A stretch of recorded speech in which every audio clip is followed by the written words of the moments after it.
Bane was one of the most important red pills in Matrix Revolutions. He served as a vessel for Agent Smith, who gained access to the real during his stay in Zion. Would you like to know what Smith did in the real world? Welcome to Matrix Explained.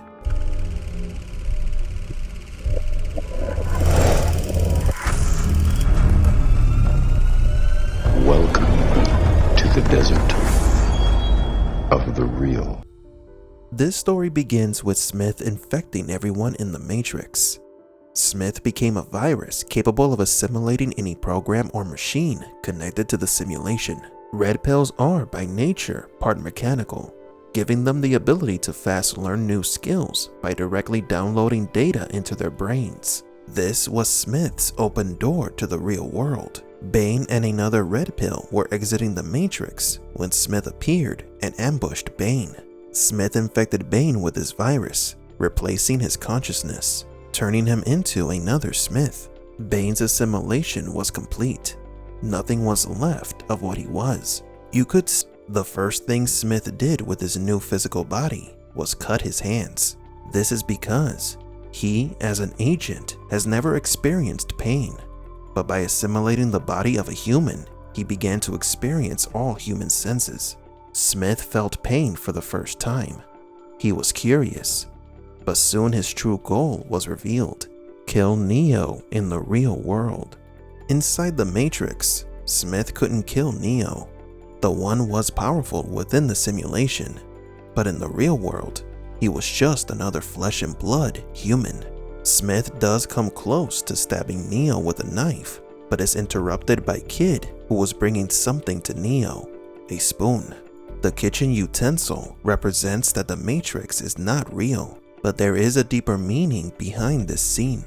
Recall that the person who told Neo about the spoon was a child that lived with the Oracle, and his nickname was the Spoon Boy. This little boy helped Neo understand that the Matrix can be manipulated. But why would the boy send the spoon to Neo in the real world? There are two possible reasons. Either it was a coincidence, or it was planned. If it wasn't for the kid bringing that spoon, Smith would have injured or even killed Neo. The spoon was probably sent by the child because he knew that Neo would be in danger. Maybe the spoon boy foresaw it, or the child could have been following the orders of the Oracle, who knew that Smith would try to kill Neo in the real world. After all, the Oracle is the one who protects the young potentials, including the Spoon Boy, and it can't be ruled out the possibility that their actions are linked to her. Smith's first attempt on Neo's life had failed, but of course, he wasn't going to give up, where Neo will soon be. Bane's body was in a coma because his mechanical implants were also affected by the EMP, causing his body to shut down. This is very interesting because it reveals a new detail about the red pills. The information that the red pills learn, including their consciousness, is probably stored in the mechanical sector of their brain. If they were exposed to an EMP in the real world, they could lose function. Perhaps the red pills have a type of internal memory where everything is stored. And there is where the Smith virus was housed inside Bane's body. But when Smith activated the EMP, his body was momentarily turned off. Upon awakening, Smith claimed that he remembered nothing. I really wish I could help, I don't remember any of it. He was lying, of course. He knew exactly what happened, and the crew was suspicious of him. That Smith's goal was to sabotage Zion. He caused the death of dozens of people by activating an EMP, disabling their ships. And then he stowaways on board the hovercraft. Smith's actions show that he simply wanted to destroy everything and everyone. He calls Neo Mr. Anderson after he takes Trinity hostage, I see you are as predictable in this world as you are in the other. What? He's out of his mind. It might appear that way to you, but Mr. Anderson and I know that appearances can be deceiving. Smith once believed that Thomas Anderson was just another civilian who was no match for the agents. He was a weak person whom they let Morpheus recruit, an insignificant man that Smith enjoyed killing. But doing so resulted in the manifestation of the anomaly. The fact is that Smith underestimated Thomas Anderson, a mistake that resulted in his destruction. Smith will not make that same mistake again. He no longer underestimates Neo. Neo knew that appearances can be deceiving. Let's not forget that the Matrix that Neo lived in appeared real, but it was just a simulation. Smith continues to throw hints at his true identity. We can see on Neo's face that he somewhat suspects who he is, but refuses to accept it. Somehow familiar, isn't it? We've been here before, you and I, remember? I do.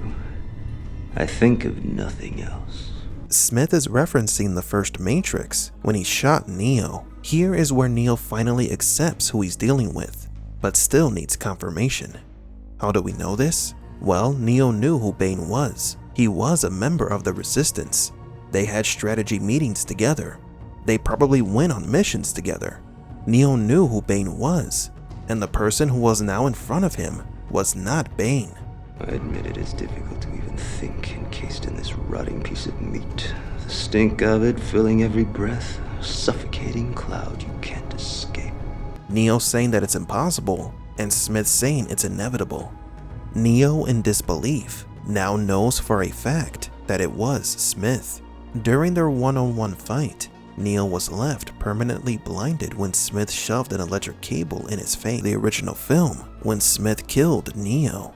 After Neo resurrected, he saw the Matrix in code. This scene could have been used to confirm that the world, or was it?